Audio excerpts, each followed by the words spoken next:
Join me in your time machine as I take you back to 1973. As Pat mentioned,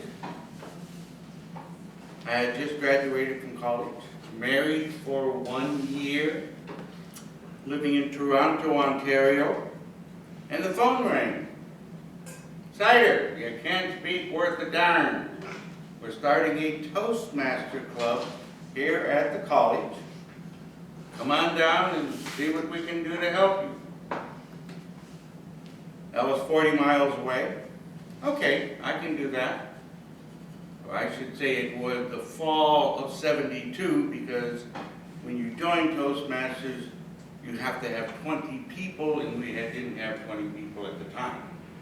So here it was, a brand new, exciting thing in life.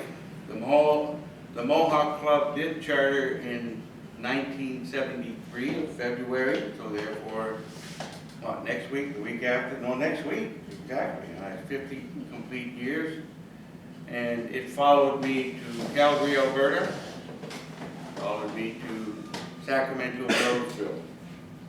Some of the things from '73 that may interest you. Here's a copy of my first Toastmaster magazine.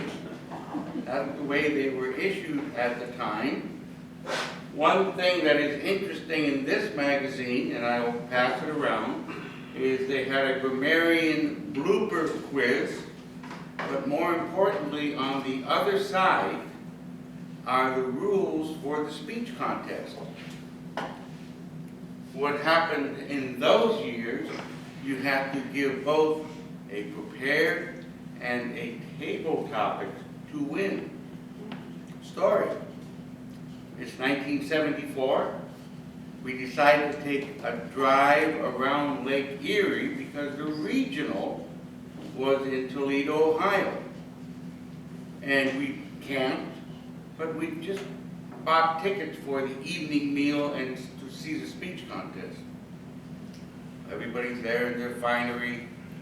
The future president of Toastmasters International was an international director at the time, Dobby Dobson, and he presents all the awards. And for whatever reason, he turns to the timer and says, "Did everybody qualify?" And the timer says, "No, the winner was 1 second short on the impromptu." Well, I'll let your imagination run wild as they took the trophy away. Second place got it, and back in the far nosebleed section was the president of Toastmasters at the time. After that, the board decided no more table topics. But that's a memory from the past that most people today wouldn't recognize. Here is the magazine where several months later, the Mohawk Club is mentioned that we had chartered. Have a look at this page. A chance to go to the International Convention in Houston. Guess what? It would cost $18 for a hotel room, $7 to register for the convention, and the ladies were only $2. Now it's the way it was in '73. Interesting, because at that convention, it was voted in that ladies could join Toastmasters, but I'm getting ahead of myself. In 1973, membership was on the decline. Toastmasters was in trouble. Vietnam War, taking away younger members, and probably some internal problems within Toastmasters, they were in trouble. This is a copy of the Story of Toastmasters, second edition, which I was privileged to proofread when I was on the board. And it says on page 17, at the International Convention in Houston, delegates approved new membership rulings that would considerably change Toastmasters' population, effective immediately. each club was permitted the option of opening its membership to women. Oh, and we need that today. Toastmasters is on the decline. Membership is going downhill. Have a look at the stats which are available on the website. We need another boost. Now, why were women allowed? Because the U.S. government said, if you wish to use our facility, you have to be co-ed. And that was the driving force to force all groups that use U.S. facilities to allow women in.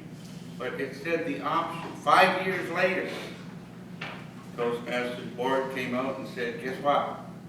Your bylaws have been changed. Women are part of your group, period. No questions asked. So they were given the option for 5 years to change. Many of you remember Marcia, my late wife, and she joined Toastmasters before women were allowed. Another similar story is the Toastmaster past president Helen Blanchard, and they both joined under different names. Marcia was Mark, and Helen was Homer. And Toastmasters had a problem when they applied for their CTM, ATM, etc. So that's a little background history. And Marcia was the founding member of this club along with her. Now let's go look at some things that have changed since '73. For those of you who remember the legacy program, but before you joined, this was the first manual, the basic training. We'll start that around so you could have a look at some of the speech projects. I'm still on the legacy program because I like to have a little book to take around with me as opposed to pieces of paper and putting them together. But that is a personal reflection and opinion on my part of the usefulness of that book. So that was the first book, and this is the second edition, you could say, that came out. It's very similar. It has less speeches because Toastmasters was trying to find a happy medium to keep members in. Started with 15 speeches, went to 12, down to 10, etc. Some of the other things that were available at that time: speech evaluation, an audio-visual handbook,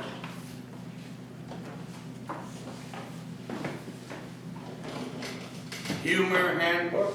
Frank, don't let this one pass you. And a listening handbook. We still may have a few of these in the box. I have no idea, but that's things from the past. Then they came out with the advanced manual before all those little 5-speech manuals that we had. You can have a look at that as you look at things from the past. Another interesting fact that I don't want you to forget or miss, remember the ATM bronze, silver, and gold? Marcia came up with that. They were in committee talking about what do we call this new ATM stuff, and everybody had some crazy name, and Marcia said, just like the Olympics, bronze, silver, and gold. Ah, the world understands bronze, silver, and gold. So that's something that will soon fade from Toastmaster history, because as it came out of the board minutes, it was the committee came up with that. Lessons learned. This is what Herb pointed out. There's many opportunities for both success and non-achievements in this organization. You don't always win. Nobody's going to be the best picker today. Someone is going to be second. Worldwide friendships. If you go beyond the club, there's worldwide friendships in this organization. And the part that I look at, change is not always good. Mistakes have been made, will be made, and some of the corrections leave a lot to be desired. Well, that's the first 50 years. Ready for the second 50 years.